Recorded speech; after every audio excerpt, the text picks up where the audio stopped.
ঢাকা থেকে অপহৃত রোকনুজ্জামান খান নামে এক ব্যবসায়ীকে ৩ দিন পর চাঁপাইনবাবগঞ্জ থেকে উদ্ধার করেছে পুলিশ।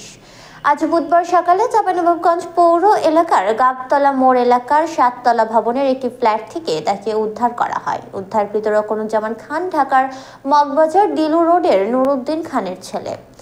উদ্ধার হওয়া ব্যবসায়ী রোকনুজ্জামান খান জানান, গত ১৯ জানুয়ারি রাতে যমুনা ফিউচার পার্কের সামনে থেকে আব্দুর রাকিব নামে চাঁপাইনবাবগঞ্জের নয়াগোলা এলাকার একটি হাফেজিয়া মাদ্রাসার সুপার সহ ৭-৮ জন অস্ত্রের মুখে তাকে অ্যাম্বুলেন্সে তোলে। এরপর চেতনানাশকের মাধ্যমে তাকে অজ্ঞান করা হয়। পরে দিন দুপুরের দিকে জ্ঞান ফিরলে একটি কক্ষে হাত পা বাঁধা অবস্থায় তিনি নিজেকে দেখতে পান।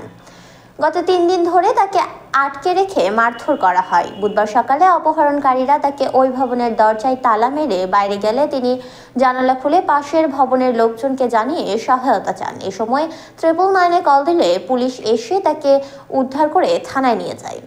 অন্যদিকে অভিযুক্ত রাকিব সদর থানা চত্বরে সাংবাদিকদের বলেন, তার সঙ্গে ব্যবসায়িক লেনদেন ছিল। এখন আর তার সঙ্গে ব্যবসা করতে না চাইলে রোকন টাকা দিতে টালবাহানা করে, তাই তাকে বেড়াতে আসার কথা বলে এখানে এনে পাওনা টাকা চাওয়া হয়েছে। মারধর প্রসঙ্গে তিনি বলেন, আটকে রাখা হলেও মারধর করা হয়নি।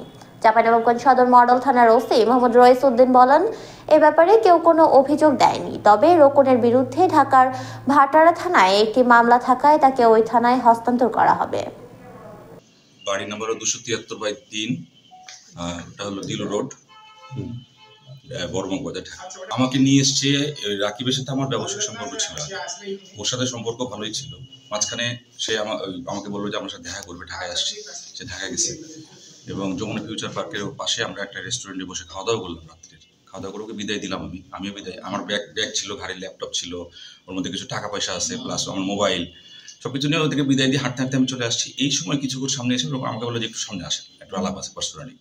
আলাপ দিয়ে সামনে নিয়ে এসে দেখা একটা ওই পাশে একটা ইয়ে ছিল, আপনার ওই যে অ্যাম্বুলেন্স দাঁড়ানো ছিল। অ্যাম্বুলেন্স থাকতেই পারে, স্বাভাবিক। পরে ওই আরও কয়েকজন 7-8 জন মিলে আমার ধাক্কা দেয়, ধাক্কা দিয়ে অ্যাম্বুলেন্সের মধ্যে তুলে নেয় আর নাকের উপরে রুমাল চাপে। এরপরে আমার সেন্স ছিল না, প্রায় 8-9 জন ছিল। তারপরে ওরা নিয়ে আসে আমাকে এখানে। আমি তো বুঝতে পারিনি প্রথমে যে কোথায় নিয়ে আসলো। এটা 19 তারিখ রাত্রে।